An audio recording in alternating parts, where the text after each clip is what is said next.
On pending ये अभी आ रही है, इस पे रेड निशान होगा ना, इसका मतलब भी कोई है, आने वाले हैं अभी। इंस्टॉल कर देंगे, सारे जो रह गए वो भी आ जाए। अब जो भी आता जाए, हाँ आइडिया होता चलेगा। चलें, अल्लाह का नाम लेके आप शुरू कर दें। बिस्मिल्लाहिर्रहमानिर्रहीम। जी, मेरा नाम मोहसिन अली है। I am serving as a company secretary. और मेरे साथ आज कंपनी के जनरल मैनेजर फाइनेंस जनाब मोहम्मद काशिफ सदीक साहब, और हमारे मैनेजर अकाउंट्स जनाब मोहम्मद इंजमामुल हक साहब, और कंपनी के असिस्टेंट मैनेजिंग डायरेक्टर फाइनेंस जनाब वकारुल्लाह साहब इस मीटिंग को होस्ट कर रहे हैं सारे। आप तमाम पार्टिसिपेंट्स का मैं मशकूर हूँ कि जी आप अपना कीमती वक्त निकाल कर इस कॉर्पोरेट ब्रीफिंग सेशन में शिरकत के लिए आए। तो सबसे पहले अल्लाह ताला के पाक कलाम से इस मीटिंग का आगाज़ करते हैं जी। औज़ु बिल्लाहि मिनश शैतानिर रजीम। बिस्मिल्लाहिर रहमानिर रहीम। अल्हम्दुलिल्लाहि रब्बिल आलमीन अर्रहमानिर रहीम मालिकि यौमिद्दीन इय्याका नअबुदु व इय्याका नस्तईन इहदिनस सिरातल मुस्तकीम सिरातल लज़ीना अनअमता अलैहिम गैरिल मग़दूबि अलैहिम वलद्दाल्लीन। आमीन। आमीन। अल्लाह तबारक व तआला के पाक नाम से आगाज करते हैं जो पानी नहीं निहायत चाहिए। मेहरबान और रहम करने वाला है। तमाम तारीफें उस रब्बे जुल जलाल के लिए हैं जो तमाम जहानों का मालिक है। वही रब निहायत मेहरबान और रहीम है, वो क़यामत के दिन का मालिक है। ए हमारे रब्बे जुल जलाल, हम आप ही की इबादत करते हैं और आप ही से मदद मांगते हैं। ए हमारे रब, हमें सीधे रास्ते पर रखना, उन लोगों के रास्ते पर जिन पर आपने अपना इनामो इकराम किया, और हमें उन लोगों के रास्ते से बचा कर रखना जो भटके हुए हैं और जो आपकी सजा के मुस्तहिक ठहरे। सदाकल्लाहुल अज़ीम। जी, मैं तमाम पार्टिसिपेंट से गुजारिश करूंगा कि अपने माइक्स प्लीज ऑफ कर लें।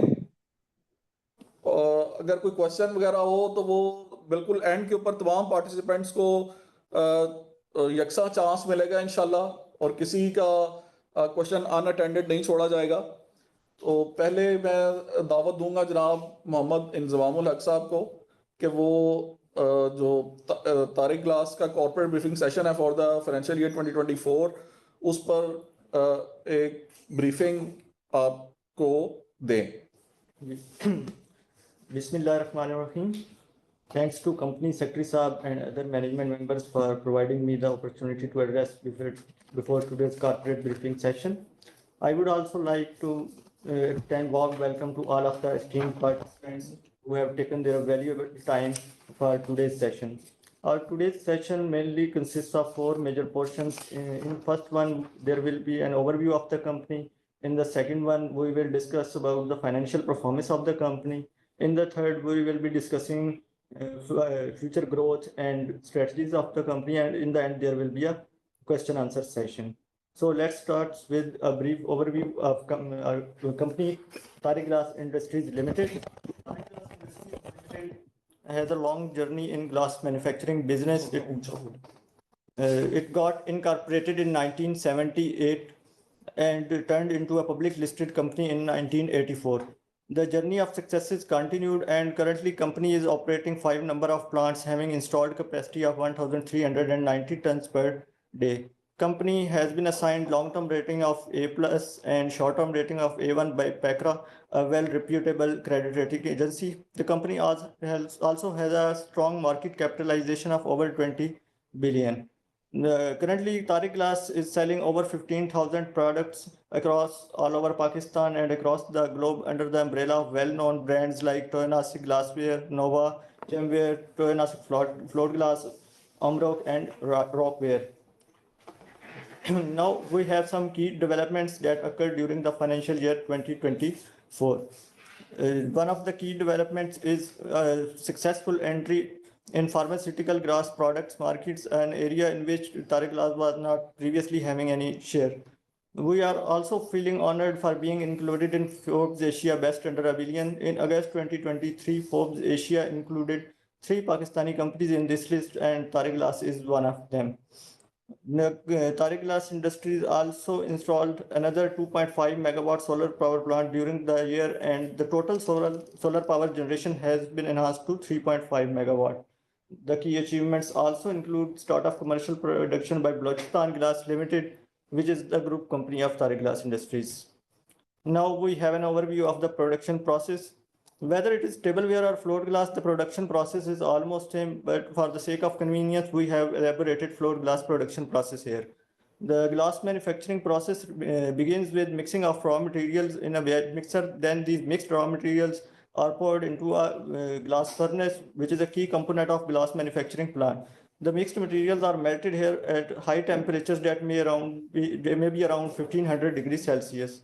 After this, the molten glass is spread over the tin bath, and this process is known as forming. Here, the glass sheet is formed, and after this, the glass sheets are transported over the annealing layer, where these are cooled down slowly so that internal stresses are relieved and glass strength is ensured.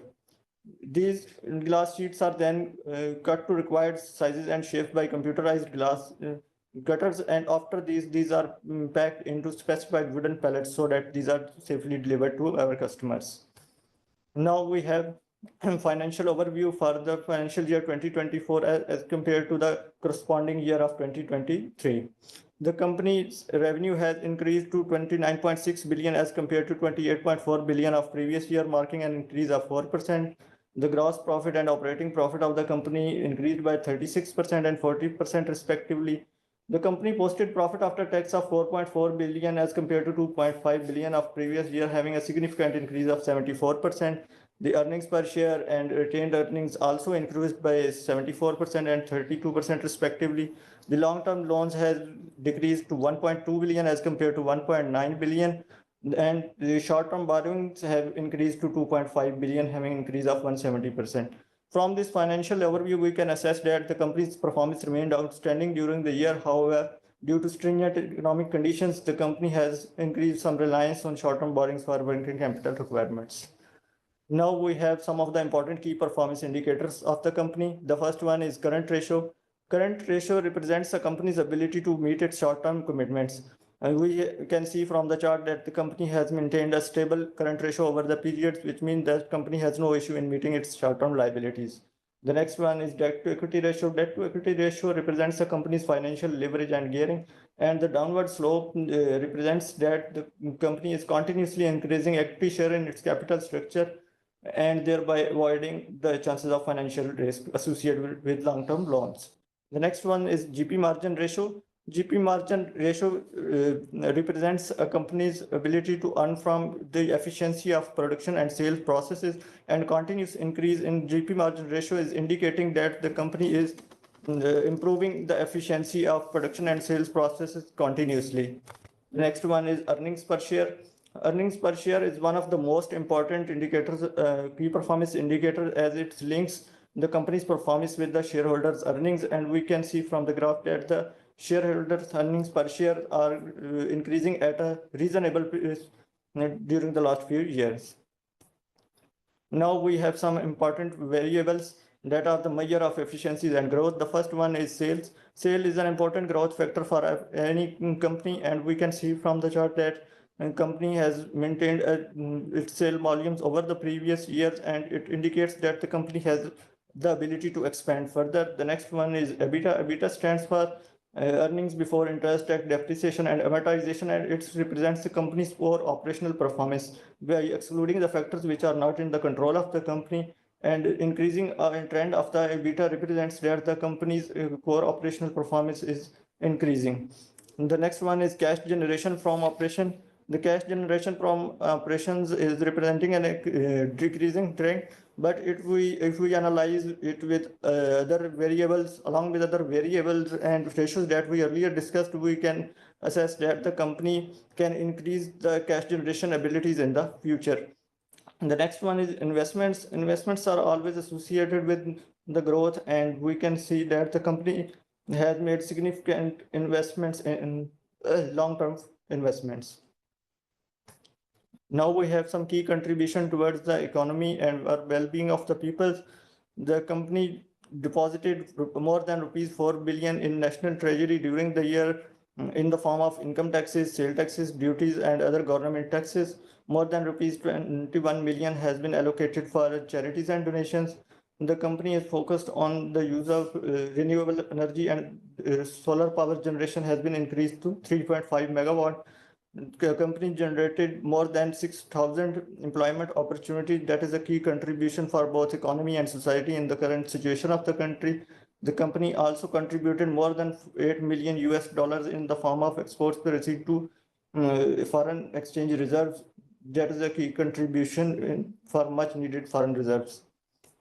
Now the next slide has our strategic direction. The businesses need not only need a good performance, but they need the performance that is sustainable in the long run. Therefore, company is focused on the improvement of its business processes, investment in human capital, and on being innovative. The company has worked out its expansion strategies through investments in various glass manufacturing projects, which includes joint venture with Lucky Core Industries Limited, and acquisition of Giant Control in Balochistan Glass Limited, and introduction of new product lines. The key factors which makes us distinct are our customers' association with the company, our employees' loyalty with the company, our advanced information systems, and the confidence of investors and lenders vested in us. Now we have some risks, uncertainties, and opportunities available to the businesses. Businesses are always associated with the risks and uncertainties which create challenges for the businesses, and at the same time, they provide new opportunities for the businesses to grow. Here we have listed some important risk factors and that are in relation to the Pakistan's economy. The first one is interest rates. The State Bank of Pakistan has recently reduced the interest rates, and we are expecting that these interest rates will be lowered further. As a result, it means that savings will be discouraged and people will borrow more, causing an increase in the circulation of wealth in the economy, and thereby market demand can also increase. The next one is exchange rates. Although the exchange rates are still on the higher side, but they has remained stable over the last few months. And after IMF loan agreement, we are expecting that the exchange rate will get further lowered, and we expect that our energy cost and cost of imported raw materials and plant and machinery will also get reduced. The next one is growth rate. Pakistan's growth rate has remained significantly low during the recent years. However, we are hopeful that the economy will get stable and growth rate will be increased, and as a result, market demand for goods and services will also be increased, which will provide the company opportunity to maintain its volume. The next one is inflationary pressure. The inflation figures over the last few months has a declining trend, but as we discussed that the interest rates can further be reduced, and increase in growth rate can increase the circulation of wealth, and therefore inflationary pressure may also get increased. The last one is political instability. The foremost dilemma of Pakistan economy is political instability. The political stability, economic stability is linked to political stability, and it is almost impossible for businesses to grow without a stable political environment. I hope that today's session was informative and it brought valuable insights. Thank you very much. And now there will be a question and answer session. जी अस्सलाम वालेकुम. वालेकुम अस्सलाम. This is Sarwan Masood from Maple Leaf Capital. कल आपके साथ Balochistan class की corporate briefing में बड़ा अच्छा सेशन रहा था. अब कुछ क्वेश्चंस सारे क्लास के हवाले से हैं. आप तो पहले ये बताइए, जो आपका अभी सितंबर क्वार्टर गुजरा है, यानी जून जुलाई अगस्त, इसमें आप लोगों के जो 2 फर्नेसेस ऑन थे वो कितनी कैपेसिटी पर चल रहे थे टन्स पर डे के हिसाब से? एक्चुअली ये कॉर्पोरेट ब्रीफिंग तो आई थिंक ये जून तक चल रही है, तो मेरा ख्याल है पहले उसको हम लोग क्लोज कर लें, उसके बाद में कोई फ्यूचर के बारे में करते हैं। सर अच्छा। वैसे हमारे 2 प्लांट्स जो इस वक्त ऑपरेशनल है ना जी, एक उसमें फ्लोट ग्लास का है, वो 550 टन्स पर डे की कैपेसिटी है उसकी, और एक हमारा टेबल वेयर का है जी, वो ऑलमोस्ट 200 टन्स पर डे की उसकी जी। कैपेसिटी है। जी सर आप लोगों से जब लास्ट बात हुई थी पिछले साल हुई थी, तब आप लोगों ने जिक्र किया था इसको आप लोग कोई 400 470 के दरमियान में चला रहे हैं टन्स पर डे में, और टेबल वेयर को 150 में। तो बस यही पूछना था कि इसी स्पीड पे चलाया है या ये थोड़ा सा बढ़ा दिया है 550 की नहीं तरफ देखिए, लेके गए? ये तो ऑपरेशनल कैपेसिटी है। अब जिस तरह से उसके आगे जो आर्टिकल बन रहा होता है, सपोज के जी के अब वो 10 mm का ग्लास बन रहा है आगे, तो वो मे बी के जी के वो 500 से भी अबव उसको हम थोड़ा सा बूस्ट करके चलाएं। अगर वो 4 mm 5 mm चल रहा है तो हम उसकी कोई नॉर्मल स्पीड रखेंगे उसको, मे बी के जी के वो 470 480 पे चल रहा हो, क्योंकि Otherwise- उसकी आगे से पैकिंग और वो सारी नीलिंग के ऊपर उसको कंट्रोल करना होता है। तो जिस तरह का आर्टिकल बनता है वैसे उसकी स्पीड, अगर आप आर्टिकल की थिकनेस को कम कर देंगे और आप सेम पुल 500 या 520 या 550 लेना चाहते हैं, तो फिर उसका जो आउटकम है वो फ्लो बहुत तेज हो जाएगा और उस स्पीड को आगे कैटर करना मुश्किल हो जाता है। तो थिकनेस के पॉइंट ऑफ व्यू से या आर्टिकल टू आर्टिकल जो है इसकी पोल चेंज हो रही होती है।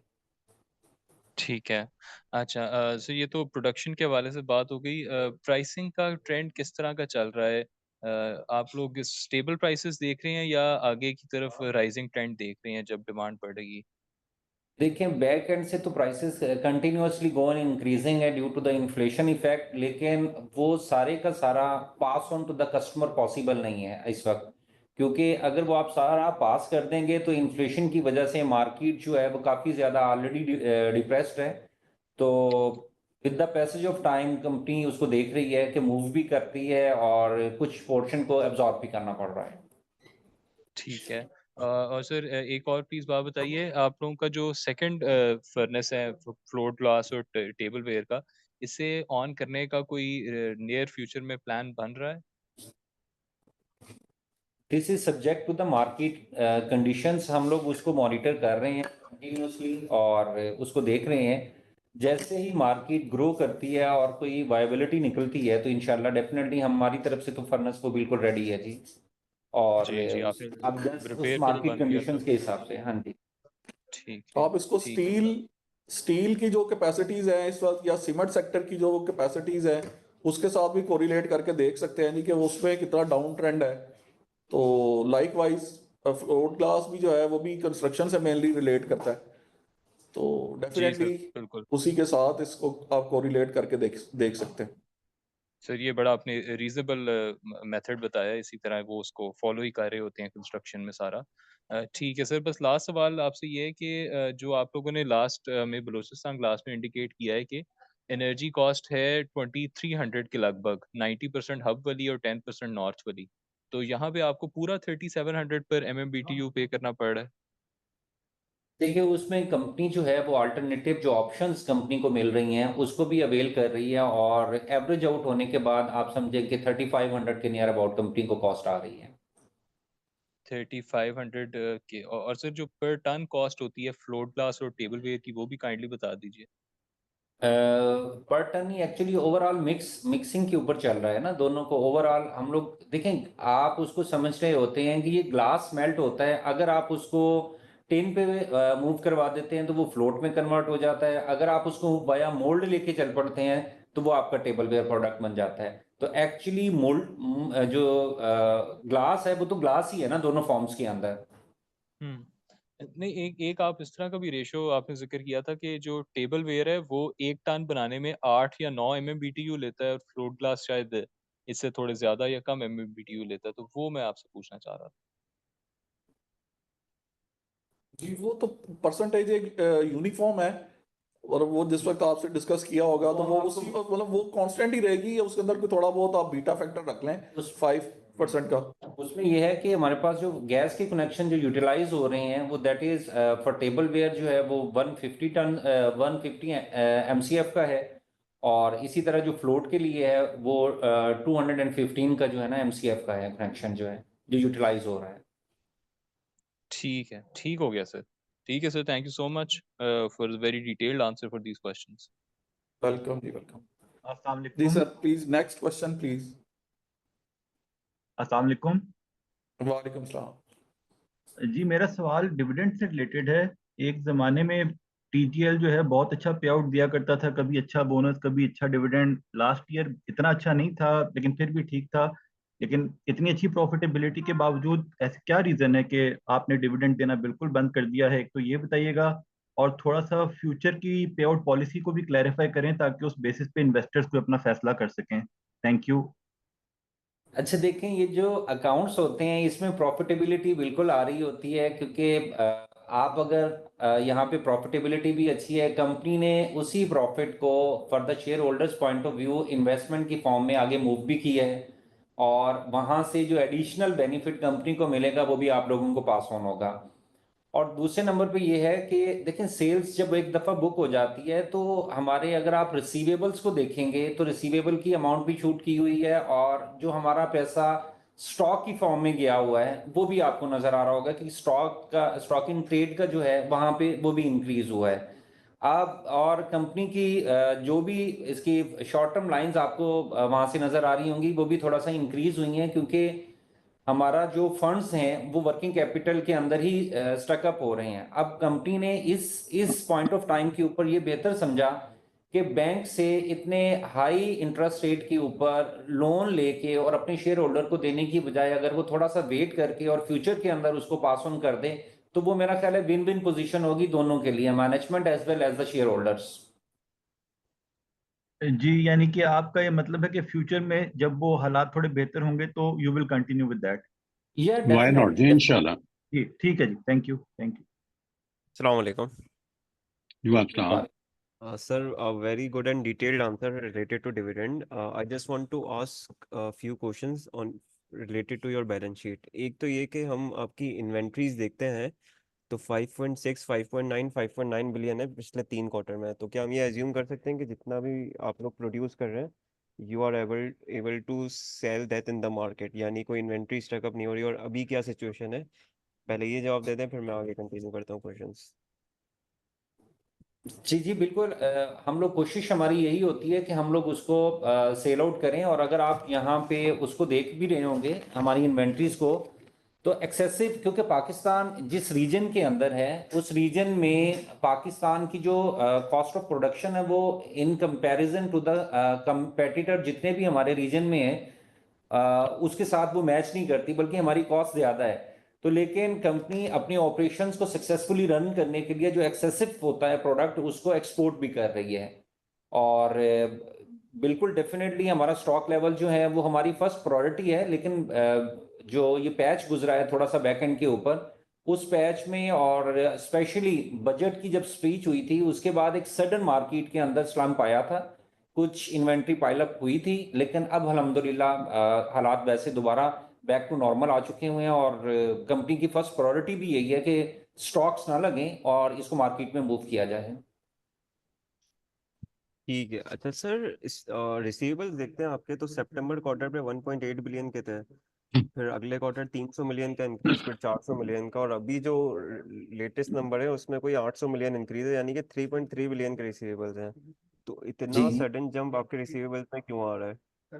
एक्चुअली तारिक ग्लास जो है, अगर आप इसका नेचर ऑफ बिजनेस समझें तो इसमें मेजर जो कंट्रीब्यूशन है वो फ्लोट ग्लास का भी है, और फ्लोट ग्लास का जो सीजन आ रहा होता है वो अब सितंबर ऑनवर्ड जो है वो उसका सीजन हो रहा होता है, और यहाँ इस सीजन के अंदर हम लोग वो मेजर जो चंक होता है वो रिकवर कर रहे होते हैं। उससे पहले क्योंकि कंस्ट्रक्शन इंडस्ट्री को अगर आप सामने रखेंगे तो फ्रॉम फेब्रुवरी मार्च ऑनवर्ड जितनी भी कंस्ट्रक्शन है वो ग्रे स्ट्रक्चर वो सारा कुछ मूव कर रहा होता है, और सितंबर ऑनवर्ड बिफोर विंटर हर एक की कोशिश होती है कि उसको क्लोज किया जाए, तो वहां पे ग्लास की जो है रिक्वायरमेंट वो बढ़ जाती है, और ये पीक सीजन कंसीडर हो रहा होता है ना। तो सेकेंडली ये है कि कॉस्ट ओवरऑल लेवल के ऊपर बहुत ज़्यादा इन्फ्लेशन की वजह से शूट कर चुकी है, जिसका सर्टेन पोर्शन हम लोग अपने पास ऑन कर रहे हैं कस्टमर्स को। तो आपको वो नंबर्स के अंदर वो ज़्यादा लग रहा होगा, लेकिन अगर क्वांटिटेटिव एस्पेक्ट के अंदर आप जाएंगे तो हो सकता है कि क्वांटिटी तो उतनी ही हो, लेकिन वो उसकी अमाउंट बढ़ जाने की वजह से हाँ जी। वैल्यू यहाँ पे आपको इंक्रीज नज़र आ रही है। ठीक सेम है सर, लाइक लेकिन विद द हम स्टॉक्स एज रिसीवेबल्स वेल। को देखने के लिए आपके जी जी अगर आप रिसीवेबल्स उस को पे देखने के लिए हम हमारी आपके रिपोर्ट के रेवेन्यू को एक अगर आप रिपोर्ट के लास्ट में हम लोगों ने वो जो दिया हुआ है कि नंबर ऑफ ट्रेड डेज भी अगर आप देखेंगे तो उसमें भी कोई मेजर जंप जो है वो जंप नहीं है, वो दैट इज 33। तो वो अंडर कंट्रोल लिमिट के अंदर है ना हमारा। ठीक है। Right right sir, gross margin पे मुझे जानना था, जैसे आपके दो सेगमेंट हैं, tableware and float glass. Overall margin आपके कोई 27-28% है आई बिलीव। तो सेगमेंट वाइज अगर हम मार्जिन्स की बात करें तो वो किस तरह डिविएट करते हैं, यानी फ्लोर ग्लास से आपके कैसे मार्जिन्स होते हैं और ये टेबल नियर वेयर से टू कितने होते हैं? ये क्लोज क्लोज हैं एक दूसरे के ना। तो ये हम लोग वेटेड एवरेज शो कर देते हैं, नियरली यही यही चीजें चल रही हैं, पैटर्न जो है। ठीक है। अच्छा सर, रिसेंटली आप लोगों ने बीजीएल में भी बिजनेस करना स्टार्ट किया है, इन्वेस्टमेंट किया है, तो हम उस सेगमेंट से या उस इन्वेस्टमेंट से टीजीएल की बुक पे प्रॉफिट्स देखना कब से मतलब एक्सपेक्ट कर सकते हैं कि स्टार्ट होगा? लाइक सितंबर क्वार्टर, नेक्स्ट क्वार्टर, या इसके बाद हम कब देख सकते हैं कि वहां से पॉजिटिव कंट्रीब्यूशन आएगी? देखें, अभी तो बिल्कुल स्टार्टअप है और वहाँ पे अभी वो जितने भी टीथिंग प्रॉब्लम्स थे वो रिजॉल्व हो गए हुए हैं।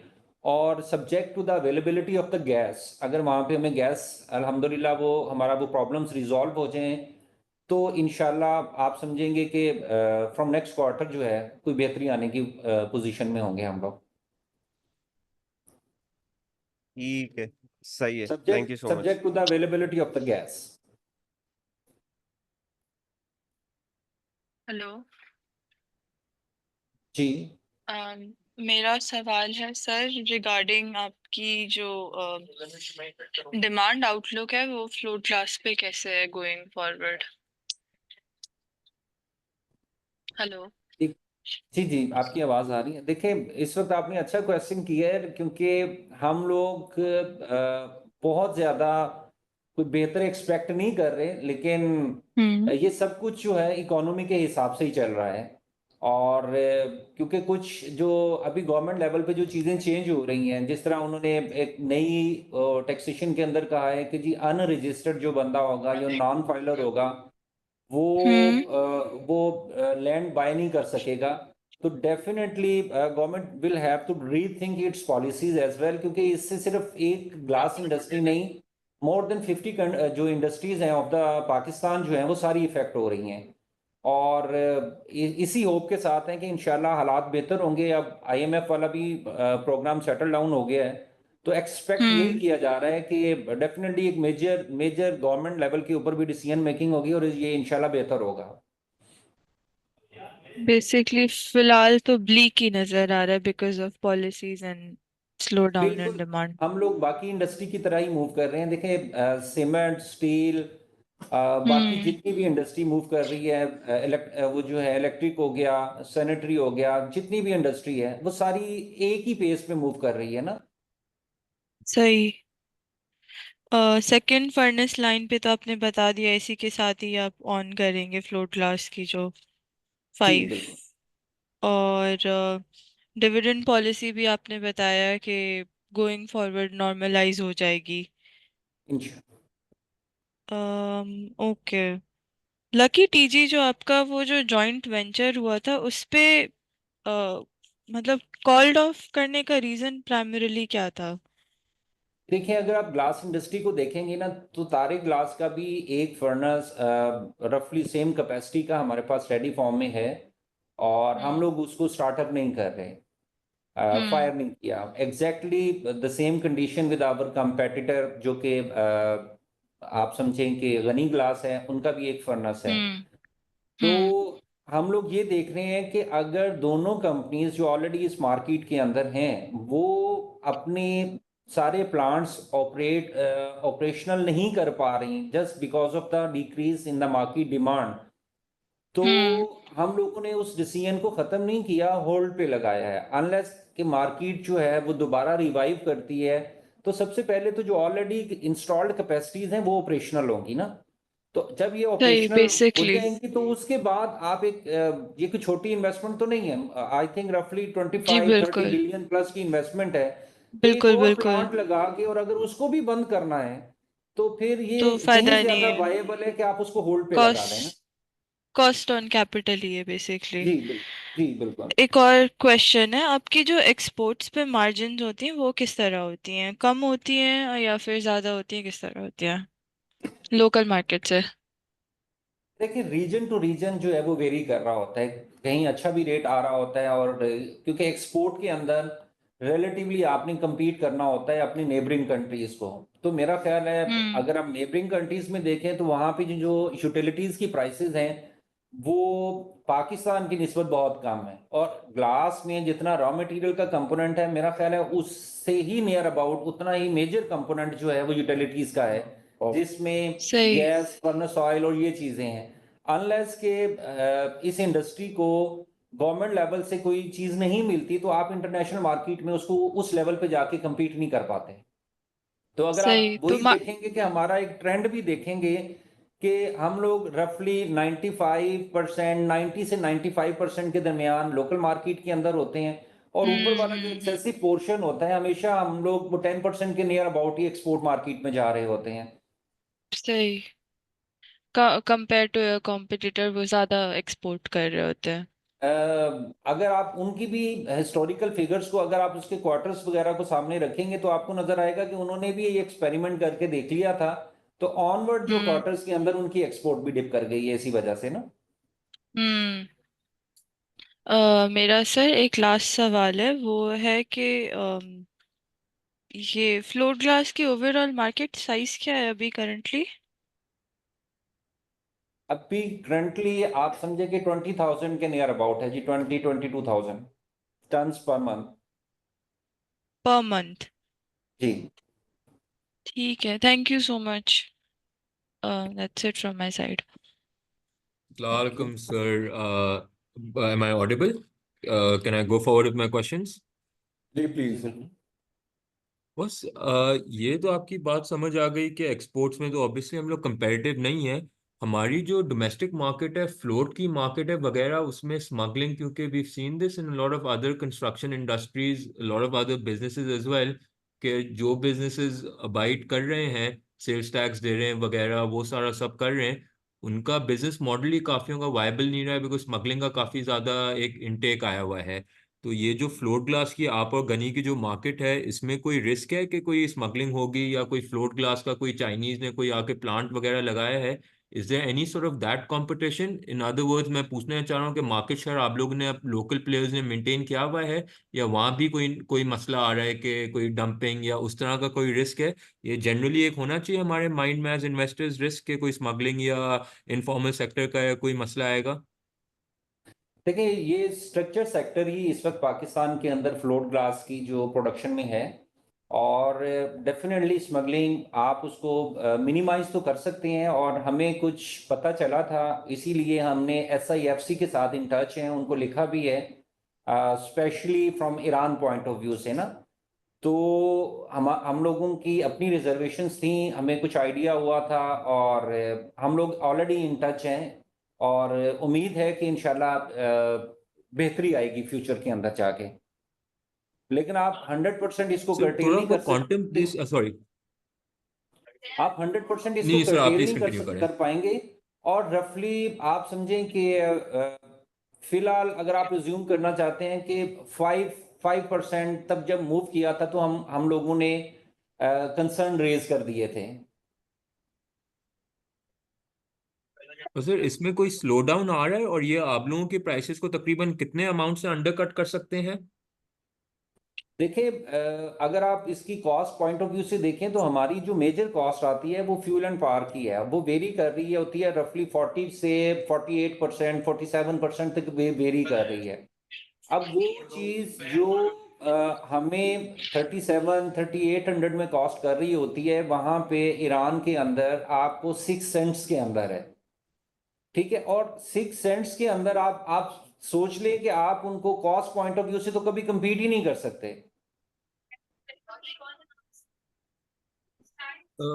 Make sense sir. और इसमें कुछ मतलब व्हेन आपने जब इनके साथ काम किया है SIFC के, तो उसके बाद कुछ फर्क पड़ा है? क्योंकि ये तो मतलब चलता ही रहेगा ना, मतलब be so profitable for the middleman कि अगर कोई कॉन्सेंट्रेटेड एफर्ट नहीं हुई तो ये तो फिर मतलब बढ़ता ही रहेगा। और काफी इंडस्ट्रीज को नहीं, हमने देखा है कि इसमें काफी ज्यादा स्ट्रगल कर रहे हैं। Actually the nature of the product is very volatile ना हमारी। इसमें अगर आप देखेंगे तो ये इसको केयर से यूज करना है। ग्लास जो है हमेशा आपने वो देखा हुआ है, वो है। तो आप SIFC ने भी थोड़े से अपने कंट्रोल्स को टाइट किया है, तो अब काफी हद तक जो है वो कंट्रोल्ड है। बट आपको मैंने पहले बताया कि हम, क्योंकि हम कोई रेगुलेटर नहीं है, हम तो अपना कंसर्न नहीं उनको बता सकते हैं। वो जितने भी डिपार्टमेंट्स हैं, हमने सब डिपार्टमेंट्स को टच किया है। तो उनकी तरफ से भी हमें अश्योरिटी दी गई है कि जी इंशाल्लाह ये इसको कवर अप करेंगे। लेट्स सी कि उनकी तरफ से क्या आता है, क्योंकि आपके सामने ही है, ऑयल की कंडीशन भी आपके सामने ही है। वहां से ऑयल भी आ रहा है, बाकी बाकी प्रोडक्ट भी जिस तरह मूव कर रहा है। लेकिन हम लोगों ने फील किया है कि ये थोड़ी हद तक कंट्रोल में आया है।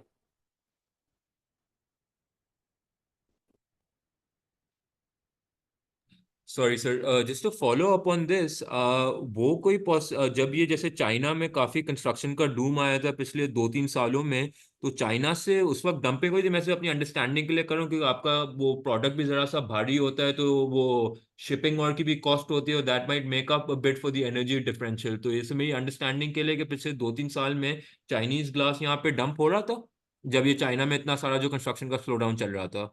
नहीं, एक्चुअली चाइना के साथ चाहे हमारी मशीनरी के अंदर तो FTA है, लेकिन ग्लास इंडस्ट्री के अंदर उन्होंने इसके ऊपर RD इम्पोज की हुई है।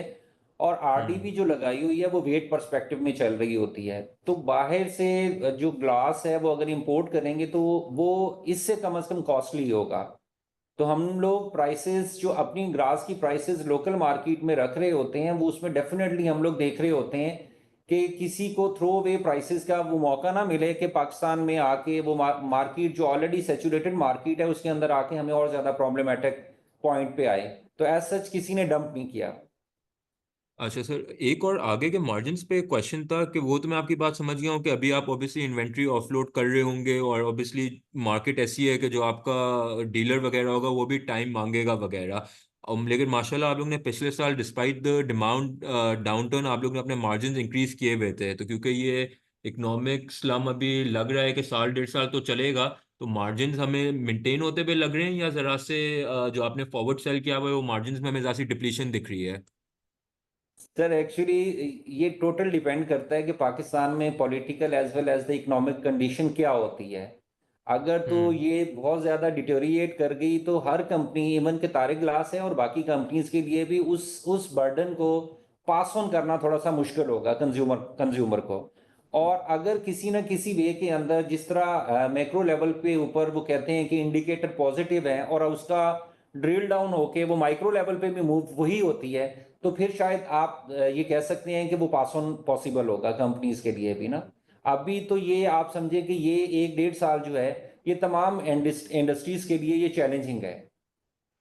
बेहतरीन। एक आखिरी सवाल सर, कि आई अंडरस्टैंड कि डिविडेंड का तो आपने एक्सप्लेन कर दिया, इट मेक सेंस कि 10-11% होती तो वुड बीन डिफरेंट थिंग। 22% पे तो कंपनी वो डेट लेके तो डिविडेंड समझ आती है, नो क्वेश्चंस दैट। लेकिन लेट्स से ये अब हमारे को अगले डिविडेंड के लिए अगले साल ये जून में ही वेट करना पड़ेगा, या पहले अगर बीच में कैश जमा होना शुरू हो गया तो मिड ईयर या उससे पहले भी डिविडेंड की कोई होप हो सकती है, फिर अभी अगले साल पे ही डिविडेंड जाएगा? देखें, being the part of the management, इसके ऊपर तो आपकी कंपनी का बोर्ड ही कोई बेहतर आपको डिसीजन देगा डेफिनेटली। अगर उन्होंने पहले आप लोगों को कभी लेट डाउन नहीं किया और कभी कंपनी ने ये नहीं किया कि अपने कैश रिजर्व्स को जस्ट बिल्डअप करते रहे, तो उन्होंने इवन के अगर कैश नहीं भी होता था तो किसी ना किसी हद तक मैनेज करके तो डिविडेंड दिया है। और इस साल अगर ना देने की वजह है तो यही कि वो मैनेजमेंट जो थी वो फ्यूचर को फोरकास्ट कर रही थी कि आने वाला टाइम पीरियड जो है वो टफ टाइम आ रहा है आगे उसको। और दूसरे नंबर पे उन्होंने आपके बिहाफ के ऊपर एक बड़ी इन्वेस्टमेंट भी कर दी थी तो सिर्फ इस वजह से है। लेट्स सी अगर इसके हमारी फिगर्स कोई पॉजिटिव आती हैं तो डेफिनेटली मैंने जो बोर्ड ऑफ डायरेक्टर्स हैं या जो मैनेजमेंट है वो आप लोगों के लिए डेफिनेटली थिंक अबाउट करेगी इंशाल्लाह। Best sir. और सर पहला आप लोगों का एक्विजिशन था तो आई एम श्योर उसमें टीथिंग इश्यूज वगैरह आएंगे। आई डिडंट अटेंड वो बलूचिस्तान ग्लास का जो कह रहे थे, तो उसमें कोई लर्निंग्स वो आप लोग किस तरह से देख रहे हैं उस पे, if you have any sort of comment. आप लोग ने ऐसा नहीं किया था how that experience is going, but that's it from me sir. Thank you so much for your time. Thank you. Actually Balochistan glass के अंदर तो वो एक सेपरेट कंपनी है, तो कल उसकी ब्रीफिंग के अंदर हम लोगों ने सारा एक्सप्लेन कर दिया था कि उसमें तारिक ग्लास जो है उसके लिए एक नई मार्केट ओपन हुई थी फार्मा की। तो वो हम लोग भी फर्स्ट टाइम है तो इसलिए थोड़ा बहुत टीथिंग प्रॉब्लम्स हैं other than the gas issues. तो वो इंशाल्लाह with the help of almighty Allah से हेल्प हम लोग समझते हैं कि हम उसको कोप अप कर लेंगे इंशाल्लाह। एहसन सुरानी साहब आप जी हैंड रेज सवाल कर रहे थे। जी सवाल को वालेकुम मेरे दो छोटे छोटे सवाल हैं। पहले तो ये जो आपने फार्मा कैटेगरी में जो एंट्री ली है that's from Tariq glass right? Balochistan glass का तो सेपरेट है।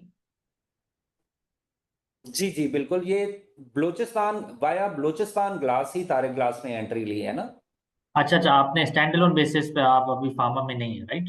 जी जी परफेक्ट। और आपकी प्रेजेंटेशन में था कि आई थिंक आपने एक और नई कैटेगरी में एंट्री ली है राइट? ये जी, वो फार्मा अ, ही है ना सर। नहीं नहीं, ग्लास लिड मैन्युफैक्चरिंग राइट, वो कुकवेयर की जो है। नहीं तो एक्चुअली हम लोग ये चीजें तो पहले ही कर रहे थे ग्लास लेड, लेकिन जितना भी उसमें हमारा आ रहा था इशू अल्हम्दुलिल्लाह टेक्निकल डेवलपमेंट हमारी कंटिन्यूअसली थी। जिस तरह हम लोग आप जग्स वगैरह देखते के हैं लिए जग्स के लिड्स हम लोग पहले बाहर से ले रहे होते थे तो वो चीजें आ गई, फिर बाउल्स हो गए, इस किस्म के जितने भी हमारे होते थे सॉसर हो गए, इनके लिड्स जो हैं वो भी हम लोग अल्हम्दुलिल्लाह खुद बनाना शुरू हो गए हैं ना, ताकि हम जो बाहर से करते थे वो अपने ग्लास के लिड में कन्वर्ट कर रहे हैं उसको। ओके चले माशाल्लाह। और कोई न्यू कैटेगरीज में आप काम कर रहे हैं? बिकॉज लास्ट ईयर में एजीएम में आई थिंक आपके रिप्रेजेंटेटिव ने बताया कि आप 2-3 पायलट्स कर रहे हैं और आप थर्ड पार्टी से बनवा रहे हैं। फिर जैसे कोई रिस्पेक्टेबल डिमांड आती है जिसमें आपको लगता है कि you can bring that manufacturing in house and enter into a new category, तो आप देख सकते हैं। तो बाकी कोई कैटेगरीज में है आपका प्लान, या आप पायलट भी कर रहे हो किसी थर्ड पार्टी से बना के, या उस पर कुछ गाइड कर सकते हैं? सर उसमें हम लोग बिल्कुल हम लोग मैनेजमेंट जो है उसको देख रही है, और due to the certain market conditions इस वक्त कोई आपके सामने ही है, जिस भी इंडस्ट्री को आप लगाएंगे वो आपको इस वक्त वो प्रॉब्लम में नजर आएगी। तो जो भी कोई वायबल ऑप्शन नजर आती है तो डेफिनेटली मैनेजमेंट उसको करेगी।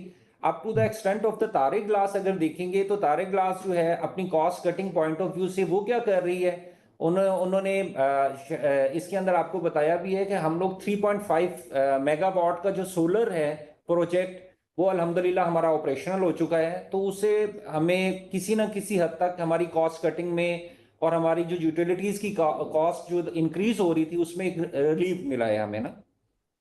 Thank you. ये ऑर्गेनाइज्ड और अनऑर्गेनाइज्ड सेक्टर का आप बता सकते हैं? तो जो मार्केट है टेबल वेयर की एंड फ्लोट की, कि कितने ऑर्गेनाइज्ड प्लेयर्स हैं वो tax paying and formal official हैं, और कितना ये जो ग्रे मार्केट या उसको कहते हैं जो भी, for tableware and float both? देखिए आप to the extent of the listed companies के पॉइंट ऑफ व्यू से अगर कहते हैं तो 2-3 ही कंपनी हैं जो लिस्टेड हैं और जिनका डाटा कोई अवेलेबल होता है आपको। उसके अलावा अनऑर्गेनाइज सेक्टर अगर आप जाते हैं तो प्राइवेट कंपनीज, क्योंकि उसकी कंडीशंस डिफरेंट होती हैं और वो आप उसको कह सकते हैं कि अगर वो कुछ करें, लेकिन हम हमारे पास क्योंकि हम कोई अथेंटिक हमारे पास कोई ऐसा चीज़ नहीं है जिसकी वजह से हम कह सकें कि वो सेल टैक्स में या टैक्स के वो जो है ना वो प्रॉब्लमेटिक काम कर रहे होते हैं। जैसे if you can tell us, जैसे जो लिस्टेड कंपनीज हैं उनका मार्केट शेयर जनरली कितना होगा for both the categories, so just we can get an idea. देखिए मेजर मार्केट शेयर उन्हीं के पास है इस वक्त, ये जो अनलिस्टेड है राइट? जो ऑन द लिस्टेड लिस्टेड। है। ओके जो लिस्टेड है परफेक्ट। उनके पास है, और जो अनलिस्टेड है उनके पास थोड़ा है मार्केट शेयर। ठीक है। एक्सपोर्ट्स में माशाल्लाह आपने टेबल वेयर में काफ़ी अच्छी पेनिट्रेशन की है फॉर यूरोपियन कंट्रीज जहाँ पे वैसे ही बड़ा वो टेक्निकल ग्लास होता है, तो उस पर आप कुछ बता सकते हैं कि क्या आउटलुक है, और या आगे हम 2-3 साल में क्या देख सकते हैं आपके एक्सपोर्ट्स की साइड पे? देखें एक्सपोर्ट में अभी जो चैलेंजेस आ रहे हैं, ये जो मिडिल ईस्ट का जो कन्फ्लिक्ट चल रहा है इसकी वजह से फ्रेट और इंश्योरेंस वगैरह वो काफ़ी ज़्यादा हाई लेवल पे जा चुकी हैं। और ये वही है, ग्लोबल लेवल के इश्यूज अगर रिजॉल्व हो जाएंगे तो इंशाल्लाह हम लोग देख रहे हैं कि अगर ये रिजॉल्व हो जाते हैं तो फिर तो एक पॉजिटिव ट्रेंड होगा, और क्योंकि ये वैल्यू एडेड प्रोडक्ट मिल रहा होता है, क्योंकि ये स्ट्रेट तो है नहीं just like the float glass. लेकिन अगर वो नहीं होता तो हो सकता है कि फ्यूचर जो है वो और ज्यादा ब्लीक हो जाए, क्योंकि उसकी वजह से फिर आपकी एनर्जी कॉस्ट, आपके ऑयल प्राइसेस जो हैं वो फर्दर जो हैं वो हाई लेवल पे चली जाएंगी। लेट्स सी, हम लोग उसके ऊपर वर्किंग भी कर रहे हैं और न्यू मार्केट जो है वो एक्सप्लोर भी कर रहे हैं। मेरा जस्ट फाइनल क्वेश्चन, टेबलवेयर में इंपोर्ट और डोमेस्टिक का क्या रेशियो है? Because we see when you go to supermarkets तो बहुत ऐसा होता है कि आई थिंक टर्किश ग्लास या थाई ग्लास या पता नहीं और किस्म के और होते हैं, और आपके भी माशाल्लाह टेबल नासिक और अमरोक के होते हैं। So what's the breakup between the domestic market share and the imported market share? देखिए, एक सर्टन क्लास जो है आप उसको तो फोर्स नहीं कर सकते कि आप made in Pakistan product use करें, और वो क्लास आपकी 5 से 10% की क्लास है और वो हमेशा ही रहती है, वो हर कंट्री के अंदर अवेलेबल होती है। तो इसके अंदर भी एक, अगर आप देखें कि क्रिस्टल ग्लास है या कोई डिफरेंट बहुत हाई क्वालिटी का है, तभी वो कॉस्ट भी बहुत ज़्यादा हाई चार्ज कर रहे होते हैं। लेकिन अगर वो हमारी उस क्लास को निकाल दें तो हम जो प्लांट पाकिस्तान में है वो एक्चुअली मैसेज को कवर अप करने के लिए हैं, तो अल्हम्दुलिल्लाह उस रेफरेंस में अगर आप देखेंगे तो कोई बहुत बड़ा पोर्शन या कोई मेजर पोर्शन जो है ना वो इंपोर्ट नहीं हो रहा। मतलब जो इम्पोर्टेड है वो आप बड़े स्टोर्स पे ही आप देखेंगे, लेकिन अगर आप लोकल मार्केट्स को विजिट करेंगे तो वो वहां पे आप देखेंगे जी मैसेज जो है वो लोकली मैन्युफैक्चर्ड ग्लास ही वही यूज हो रहे कंज्यूम हैं। कर रहे हैं। Good to hear that. Thank you and best of luck for the future. Thank you. अस्सलाम वालेकुम। वालेकुम सलाम। जी मेरा ये सवाल था कि you showed exceptional performance in the second quarter 2024 जिसमें आपके मार्जिन्स काफ़ी अच्छे रहे। आपने मेंशन भी किया अपनी रिपोर्ट में कॉस्ट एफिशिएंसी, अभी भी आपने कॉर्पोरेट ब्रीफिंग सेशन में मेंशन किया कि आपकी जो सोलर पावर है, क्या ये जो कॉस्ट एफिशिएंसी आपने मेंशन की है सेकंड क्वार्टर ऑफ 2024 में बेसिकली सोलर की वजह से ही है या कोई और एफिशिएंसी मेजर भी आपने इस क्वार्टर में लिया था? देखिए, हम लोग कंटिन्यूअसली जो मैनेजमेंट है वो इसके ऊपर वर्किंग कर रही है कि कहाँ से अपनी कॉस्ट कटिंग की जा सकती है, क्योंकि इस कंपेटिटिव एनवायरनमेंट के अंदर अब आप सारी की सारी जो इन्फ्लेशन की कॉस्ट कंपनी की हिट कर रही है वो पास ऑन नहीं की जा रही। तो with the passage of time वो कंटिन्यूअसली अपनी प्रोसेसेस के अंदर जहाँ पे भी उनको कोई गुंजाइश मिलती है तो उसको मॉडिफाई कर रहे होते हैं। कंप्रेसर्स पॉइंट ऑफ व्यू से जहाँ पे कुछ मशीनें आप हाइड्रोलिक करना चाहते हैं ताकि एनर्जी के अंदर बच सकें तो वो है। और ये जो आपका जो जिसकी मैं बात कर रहा हूँ 2.5 मेगावाट का जो सोलर का है, ये तो अभी जून के अंदर जाके कंप्लीट हुआ है। इसका इम्पैक्ट इसका इम्पैक्ट आपको आगे नजर आएगा इंशाल्लाह। अच्छा, बहुत बहुत शुक्रिया। और आपने डिमांड आउटलुक की बात की थी ग्लास की कि इट्स लिटिल ब्लीक, तो कुछ इन टर्म्स ऑफ वॉल्यूमेट्रिक आप बता सकते हैं कि क्या रह सकती है आगे की अगले साल की डिमांड? देखिए, एक्सपेक्टेड यही है कि जिस तरह ये प्रिवेल किया है यही होगा, अनलेस कि कोई स्वेयर सिचुएशन आ जाए, क्योंकि जो टाइम पीरियड आपने गुजारा है इस टाइम पीरियड में आपने मल्टीपल टाइम सुना होगा कि पाकिस्तान डिफॉल्ट कर रहा है, पाकिस्तान डिफॉल्ट कर रहा है। तो अगर अल्हम्दुलिल्लाह हम वो बैड पैच गुजार गए हैं तो एक्सपेक्टेड है कि इससे तो नीचे इंशाल्लाह नहीं आएगा। अभी करंटली क्या चल रही है? करंटली आप समझे कि 20 to 25,000 पर मंथ है ना। ठीक है। और आपने बात की थी लकी टीजी वेंचर की, आपने ये भी बोला कि अभी आउटलुक में नहीं देख रहे कि पहले ही अपने प्लांट्स ऑपरेशनल हो जाएं उसके बाद, तो आप कितने टाइम में देख सकते हैं? Of course it's a very ये क्वेश्चन कि अभी तो आगे का नहीं पता, लेकिन कितने टाइम में आप देख सकते हैं कि ये एग्रीमेंट होगा आगे आप और लकी कोर का? सर देखें कि हम लोग भी आप ही की तरह दुआ गो हैं अल्लाह से कि हमारे पॉलिटिकल और इकोनॉमिक सर्कमस्टांसेस में कोई बेहतरी आ जाए। अनलेस कि उनमें कोई मेजर जो है वो चेंज आती है तो उससे पहले कुछ नहीं कहा जा सकता, क्योंकि ओवरऑल जो है एलटीयू लेवल पे अगर आप देखें कि जितना भी लार्ज मैन्युफैक्चरर है, इंडस्ट्री है, मैन्युफैक्चरिंग इंडस्ट्री है, वो या तो स्टेगनेंट हुई है या वो लिटिल बिट जो है वो डाउनवर्ड ट्रेंड पे है। आप किसी साइड के ऊपर मेजर इन्वेस्टमेंट कहीं पे भी नहीं देख रहे होंगे। तो वो सब कुछ यही है कि पॉलिटिकल एंड इकोनॉमिक कंडीशन के ऊपर डिपेंड कर रहा है ना। अगर तो कोई ऐसी स्ट्रेटजीज SIFC ने बना ली हैं जो कि वो कह रहे हैं कि हमें जो मैक्रो लेवल पे इंडिकेटर आ रहे हैं कि वो पॉजिटिव साइड पे हैं, और कब वो इंडस्ट्री वाली साइड पे मूव होती हैं उस पे डिपेंड कर रहा है ना। ठीक है, बहुत बहुत शुक्रिया सर, जज़ाकल्लाह। जी, थैंक जी, एनी फर्दर क्वेश्चन? जी, अस्सलाम वालेकुम, आवाज़ आ रही है? जी जी, मेरे पास छोटे से सवाल है कि जैसे कि आपकी कॉस्ट ऑफ गुड्स सोल्ड में सबसे बड़ी कॉस्ट होती है फ्यूल एंड पावर की होती है। तो आई एम अज्यूमिंग कि सबसे ज़्यादा जो इसका कंपोनेंट होगा फ्यूल एंड पावर में वो इलेक्ट्रिसिटी ही होगा।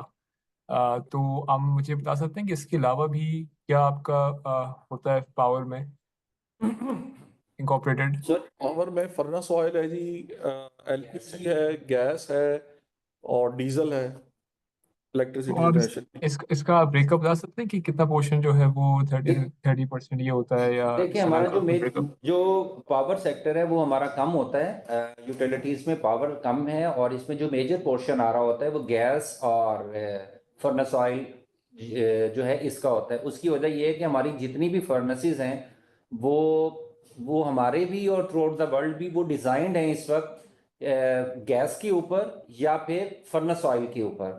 तो मेजर जो कंजम्पशन है वो इसको ग्लास को मेल्ट करने में कंज्यूम हो रही होती है। तो अगर आप उन दोनों को आप कंपैरिजन में करते हैं तो 80% रफली जो है वो आपकी गैस और फर्नेस ऑयल यूज हो रही होती है, और बाकी का जो पोर्शन होता है वो आपका इलेक्ट्रिसिटी पे मूव कर रहा होता है। सही है, तो आप कह रहे हैं 80% फर्नेस ऑयल और गैस हो रही होती है और 20% तकरीबन आपकी इलेक्ट्रिसिटी हो रही होती है। जी, अच्छा, आप मेरा इसको वेरी कर सकते हैं, 70 से 80% ये जो है ना कंपैरिजन चल रहा होता है। Okay okay. अच्छा, बस एक और सवाल मेरा ये था कि आपको कितनी लगते हैं units to produce 1 ton of float glass? Sorry, कितने आपको लगते हैं kilowatt hours to produce 1 ton of float glass? Sir इसमें मैं आपको बताता हूँ, ये हर चीज़ वेरी कर रही होती है। कभी देखें, हमारा जो फर्स्ट रिलायंस होता है वो अपनी पावर जनरेशन पे हो रहा होता है, जो कि सोलर पे भी आ रहा है, और उसके बाद हम लोग गैस पे भी उसकी पावर जनरेट कर रहे हैं, फिर डीजल पे भी पावर जनरेट कर रहे हैं। और फिर ये है कि आप क्या थिकनेस बना रहे हैं, वो बहुत ज़्यादा मैटर कर रही होती है, और हर थिकनेस के ऊपर ये चीज़ डिफरेंट हो रही होती है। अच्छा अच्छा, तो आप कोई बॉल पार्क नंबर भी दे सकते हैं? जी, अच्छा क्योंकि आपने अगर आप 12,000 या 13,000 टन की आप जनरेशन करवा रहे हैं तो आप पूरा महीना थ्रू आउट द मंथ एक ही चीज नहीं वहां पे जनरेट कर रहे होते। आप थिकनेसेस और वैरायटीज को आपने मार्केट के हिसाब से वो चेंज करते हुए आपने चलना होता है। तो आप कलेक्टिव पॉइंट ऑफ व्यू से एंड ऑफ द मंथ के ऊपर जब आपको इलेक्ट्रिसिटी जितनी भी कंज्यूम हो रही होती है तो वो वहां से बैकआउट करेंगे। अगर वो थिकनेस चेंज होती है, कोई भी एक फिगर फॉर एग्जांपल मैं आपको कहता हूं कि 10 किलोवाट लगते हैं, तो अगर अगले महीने में वो थिकनेस का मिक्स चेंज होता है तो वो हो सकता है वो 12 पे चला जाए या 8 पे आ जाए, वो सब कुछ चेंज हो रहा होता है। Okay okay.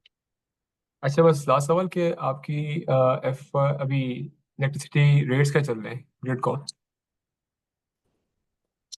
सर वो हमारे वही चल रहे हैं जो बाकी इंडस्ट्री के चल रहे हैं सर, वो रफली कोई 50 के करीब चल रहे हैं जी। जो पीरियड अंडर कंसिडरेशन है तो उसके अंदर तो ये रफली 50 के नियर अबाउट आ रहा था, लेकिन हम लोग कुछ एग्जैक्टली कह नहीं सकते क्योंकि आपको पता है पाकिस्तान के अंदर 3 महीने के बाद भी वो फ्यूल प्राइस एडजस्टमेंट और जो प्रीवियस है वो आके लग जाते हैं। तो आप यही कह सकते हैं कि जहाँ जो चीज यहाँ पे आपको रिपोर्ट हुई है रफली उस वक्त तक तकरीबन 55 के नियर अबाउट चल रहा था। सही है, चलें, बहुत बहुत शुक्रिया। वेलकम जी सर, फर्दर क्वेश्चन? जी अस्सलाम वालेकुम। वालेकुम सलाम जी, साजिद साहब बताइए। जी सर, मुझे मेरा क्वेश्चन ये था कि despite the increase in revenue and gross profit Sajid साहब जरा थोड़ा सा माइक करीब करके बात कीजिएगा। जी आवाज आवाज क्लियर है? उधर चलो। आवाज आ रही मेरी? नहीं, आवाज क्लियर नहीं आ रही आपकी। सर यस होगा सर।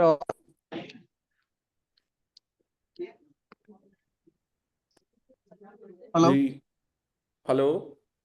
जी आवाज़ आ रही है मेरी? हाँ जी, आपकी आवाज़ आ गई है। जी सर, मेरा सवाल ये था कि 2024 में जैसे कि आपके इंक्रीजेस हुए रेवेन्यूज में भी और प्रॉफिट्स में भी, लेकिन ये देखा कि फ्लक्चुएशन रही काफ़ी EBITDA में और कैश जनरेशन में ओवर द ईयर। तो what steps are being taken to stabilise and optimise this financial metrics going forward? आपकी फिर आवाज़ चलेगी, कुछ समझ नहीं आया हमें। कैश सर मैं फ्लोज की भी चैट पे बात कर रहे हैं? सर मैं चैट पे मैसेज कर देता हूँ। जी, आप प्लीज़ मैसेज कर दें। अस्सलाम वालेकुम। जी वालेकुम सलाम। जी मैं इमरान बात कर रहा हूँ। मेरे कुछ सवाल हैं। आई वांट टू अंडरस्टैंड कि आपका जो बिजनेस है तारिक ग्लास का, तो उसमें आपने लास्ट ईयर कितने टन ग्लासवेयर सेल किया और कितने टन फ्लोट ग्लास? अच्छा, इसकी टनेज हमारे फाइनेंशियल्स के अंदर गिवन है कि जी कितना ग्लास हमने पुल किया और पैक किया, तो उसको with minor adjustment of the closing stocks वो आप देख सकते हैं, उसके नियर अबाउट ही तकरीबन होगा अगर उसको आप सेलिंग उसकी टर्म में निकालें। अब अगर हमारे फाइनेंशियल्स के लास्ट में क्या इसका नोट? 183 टन जो है ना वो पैक किया है ना, तो हाँ जी। रफली नियरली जो है इसके नियर अबाउट ही हम लोगों ने जो है वो सेल आउट भी किया हुआ है। ये तो इसका ब्रेकअप क्या है ग्लासवेयर वर्सेस फ्लोट ग्लास का 183 टन का? 183,000 टन, ये कितना है ये? 183,000 183 टन। तकरीबन एवरेज आउट 55-45 का रेशियो चल रहा है ना। ओके, सही। तो आ, इसमें बेसिकली आपका जो हिस्टोरिक अच्छा जो एक साल है उसमें कितनी आपकी सेल्स हुई है टनेज के लिहाज से, अगर आप देखें? देखें जी, हिस्टोरिकली अगर आप जाएंगे 21-22 के अंदर, उस टाइम पीरियड के अंदर, तो हमारी दोनों फर्नेसेस चल रही थी और दोनों बल्कि 4 फर्नेसेस उस वक्त चल रही थी। 2 टेबल वेयर की चल रही थी, 2 फ्लोट ग्लास की चल रही थी, तो सारा जो है वो हम लोग उसको मार्केट को दे रहे थे। तो 280,000 टन तक वो जो मेरा ख्याल में गई है वो वहाँ। हमारा भी इतना ही था, और Ghani in comparison to Ghani जो है वो भी, उसकी भी दोनों फर्नेसेस चल रही थी। आज उसकी भी एक ही चल रही है और तारिक ग्लास की भी एक ही चल रही है। राइट। और आपने आज पहले बताया था कि फ्लोट की जो पर मंथ डिमांड है वो तकरीबन 22,000 टन है।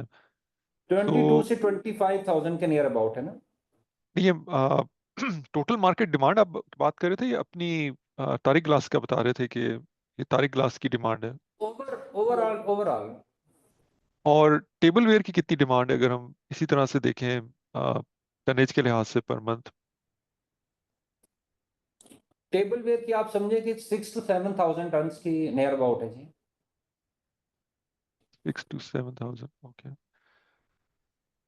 राइट। और मेरा लास्ट क्वेश्चन है कि जो आपने सोलर के ऊपर एक इनिशिएटिव लिया है 3.5 मेगावाट्स का, तो ये कितना परसेंट आपकी इलेक्ट्रिसिटी को कवर कर रहा है? जैसे आपने बताया था कि आपकी रिक्वायरमेंट अराउंड 20% इलेक्ट्रिसिटी की है, तो इज इट सफिशिएंट या आपको उसमें मतलब ये कितना उसको मीट कर रहा है उस रिक्वायरमेंट को? आप समझें कि ये रफली उस जितनी रिक्वायरमेंट है उसका 10% या 12% ये मैक्सिमम कर रहा होगा, या 15% मैक्स। उसकी वजह ये है कि आज से आप देखेंगे कि ना कि इसका मैक्सिमम टेन्योर जो है वो एवरेज आउट कैलकुलेट होके वो मैक्सिमम 4 आवर्स का इसको ले रहे होते हैं। और सेकेंडली ये है कि ये जियोग्राफिकल जो एरिया है, उस एरिया के अंदर आप देखेंगे तो स्मोक जो है वो शुरू हो चुकी है ना, सितंबर ऑनवर्ड स्मोक शुरू हो चुकी होती है। तो जो हम लोग एक्सपेक्ट कर रहे होते हैं क्लैरिटी ऑफ द वेदर, तो वहां पे भी आ रहा होता है। तो आप समझे कि 15% तक इसका जो है इम्पैक्ट आ रहा होता है।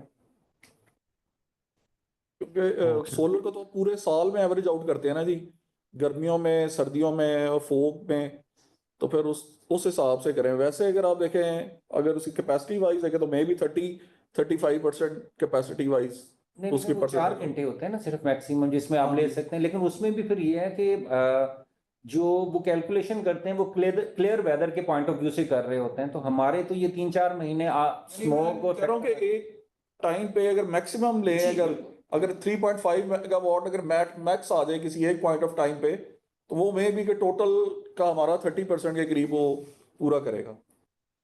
राइट। और बलूचिस्तान ग्लास के अंदर जो आपका एक आपकी मैनुअल रिपोर्ट में पढ़ रहा था कि आपने एक फाइनेंसिंग फैसिलिटी दी है अराउंड 1 बिलियन रुपीस की, तो क्या इसका इम्पैक्ट भी आएगा गोइंग फॉरवर्ड आपके पे आउट्स के ऊपर? नहीं, एक्चुअली ये सिर्फ अभी तक अप्रूवल ली है और अभी पास ऑन नहीं किया, क्योंकि बलूचिस्तान ग्लास इन्वेस्टमेंट की हुई थी, तो उसको रन करने के लिए जो ऑपरेशनल उसके इश्यूज थे, जो बैंक्स वगैरह के साथ प्रॉब्लम्स थी उस वक्त, तो उसके पेश नज़र हम लोगों ने अप्रूवल ली थी मेंबर्स से कि अगर कोई बैंक्स वगैरह पैनल पे नहीं आते तो हो सकता है कि हमें कुछ सपोर्ट करना पड़े, लेकिन अल्हम्दुलिल्लाह कि मैनेजमेंट का इतना बैंकों का भी ट्रस्ट लेवल था कि हमें वो फैसिलिटीज मिल गई, इसलिए इसमें से हम लोगों ने कुछ भी पास ऑन नहीं किया। राइट। और लास्ट क्वेश्चन है कि आपने कल बताया था बलूचिस्तान ग्लास से रिलेटेड के बलूचिस्तान ग्लास की जो प्रोडक्शन थी या जो इनकी इन्वेंट्री थी वो बेसिकली तारिक ग्लास से थ्रू सेल की गई, तो वो कितनी क्वांटिटी है? सर वो आप समझें कि 5,000 टन है। Okay, alright, thank you so much for और आंसरिंग। क्योंकि और ये मैं अभी तक बता रहा हूँ, ये उस और फाइनेंशियल 1 मंथ की नहीं है, वो 26 डेज की, क्योंकि वो अगर आप समझे। अगर आप इस रिपोर्ट के अंदर जाके देखेंगे तो 24 का जो जून है, तो वहां तक हम लोग सिर्फ ज्यादा से ज्यादा भी है वो रफली 1500 to 1600 टन जो थे वो हम लोगों ने move this is just an hypothetical figure. हाँ जी। Okay, thank you so much.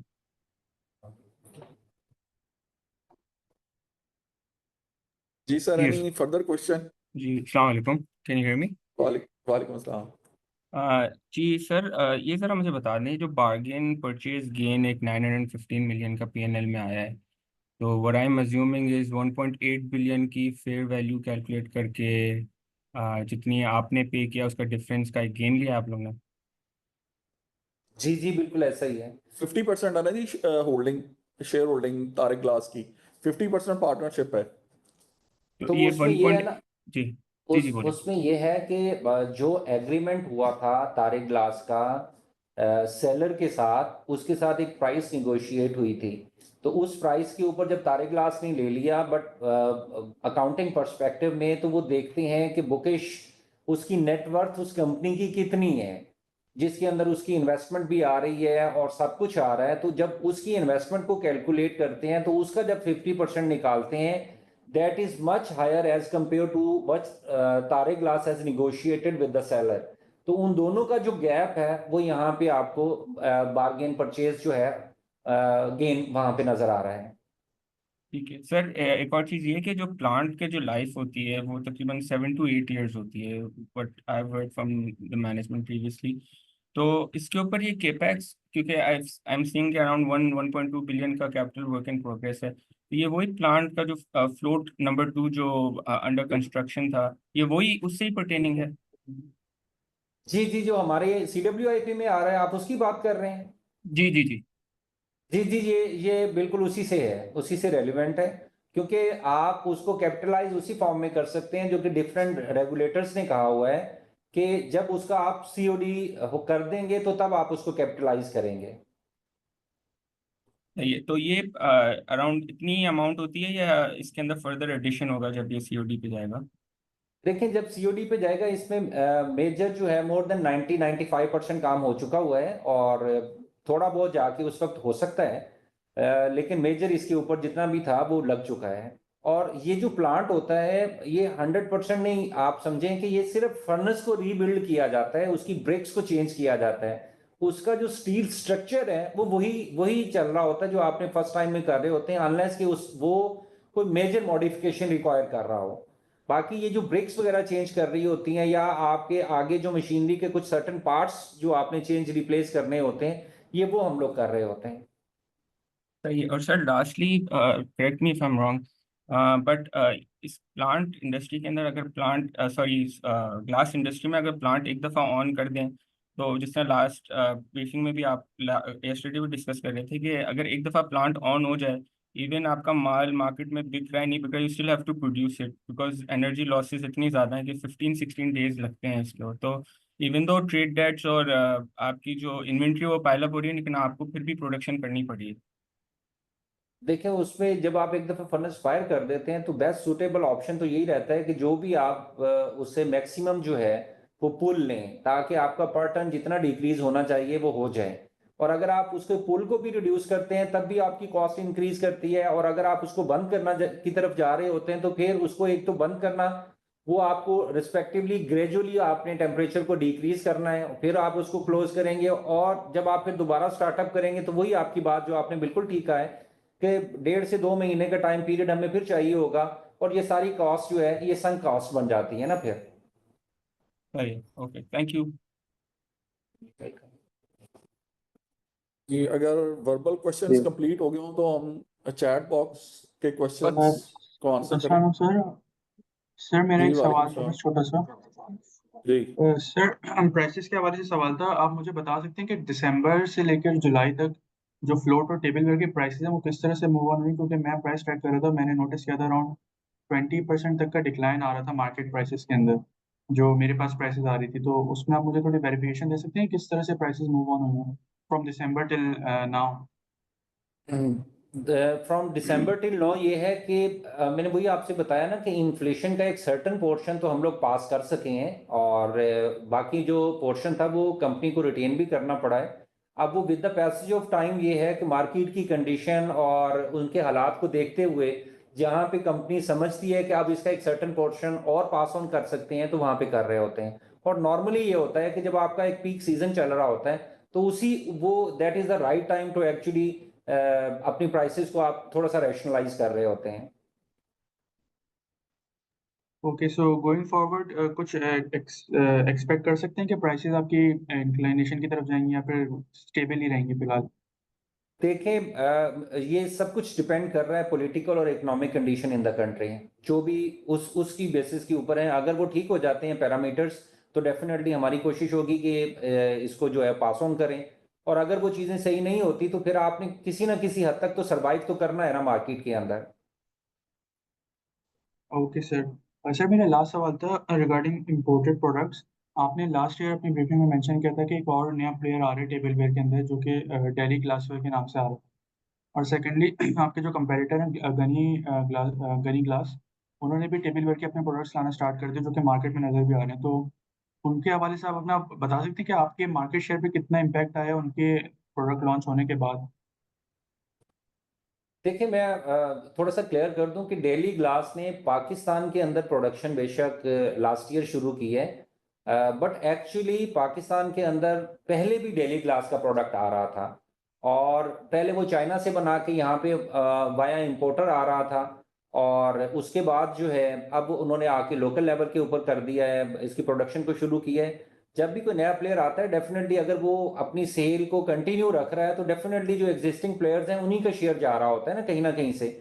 तो वो आप समझें कि अगर बीजीएल को फार्मा में मूव किया है तो बीजीएल लास्ट ईयर के अंदर किसी ना किसी हद तक मार्केट के अंदर था। इसी तरह जो बाकी कंपेटिटर हैं गंज क्लास है या दूसरे हैं वो भी किसी ना किसी हद तक मार्केट में थे।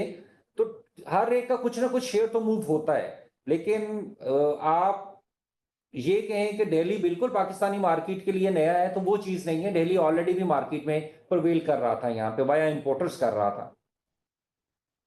ओके सर, लेकिन वो प्राइस कंपैरेटिवनेस तो उनकी थोड़ी बढ़ गई होगी क्योंकि लोकली अगर वो प्रोड्यूस कर रहे हैं तो प्राइसेस देखिए उन्होंने थोड़ा चाइना के अंदर डिस्काउंट। जो कॉस्ट थी, डेफिनेटली चाइना के अंदर जो कॉस्ट थी वो समथिंग डिफरेंट थी। आज जब पाकिस्तान में आके हमारी कॉस्ट के ऊपर ही उसे काम करना पड़ रहा है, तो यहाँ के पैरामीटर्स जो हैं वो दोनों के लिए एक जैसा है, एक जैसा ग्राउंड है, तो यहाँ पे दोनों चल रहे हैं ना इस वक्त। और वैसे भी एक हमारी मार्केट का है कि जब भी कोई नया प्लेयर आता है तो उसको एक सर्टन कुशन तो देते हैं ना एंट्री के पॉइंट ऑफ व्यू से। और अल्हम्दुलिल्लाह हमने मार्केट को भी देख रहे हैं, अपनी प्रोडक्ट रेंज को भी डाइवर्सिफाई कर रहे हैं, और डेफिनेटली जो भी कंपेटिटर को काउंटर करने के लिए जो भी बेस्ट सुटेबल ऑप्शंस है वो तारिक ग्लास को अडॉप्ट कर रही है। Okay okay sir, thank you sir.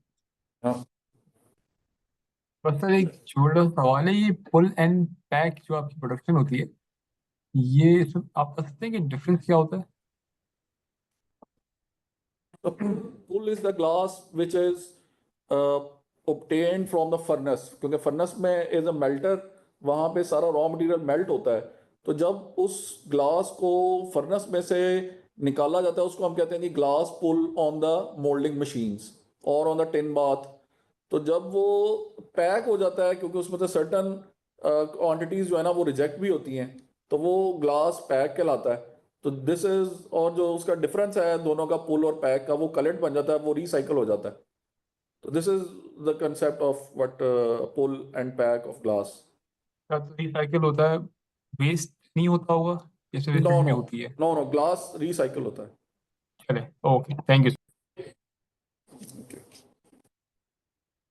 अच्छा जी, चैट बॉक्स के ऊपर हम भी अगर क्वेश्चन लें, अगर आप उसे नहीं यहाँ से आ जाएगा, आप इसको फिर जरा Will you share presentation on हाँ जी screen? हम लोगों ने वो हाँ जी, ये इमरान साहब हैं, ये कह रहे थे प्रेजेंटेशन ऑलरेडी स्क्रीन पे चल रही है। उमर हयात साहब का क्वेश्चन है जी कि why cash flow from operations is decreasing every year.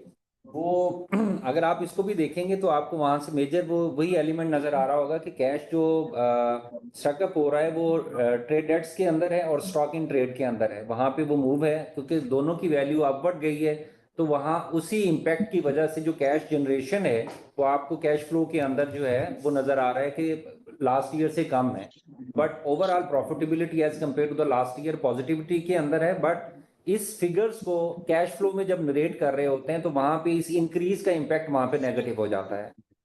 अच्छा जी, गेन्स का क्वेश्चन है जी कि some clarity on dividend policy. It's understandable because of lesser cash flow and new investments cash dividend was missed, but why no bonus dividend.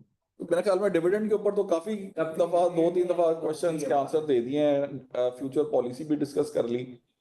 अच्छा जी, अस्सलाम वालेकुम जी, एक question था। सर आप जरा प्लीज वेट कर ले, अभी हम जरा चैट बॉक्स से क्वेश्चन कर ले, फिर एंड पे आपसे क्वेश्चन लेते हैं।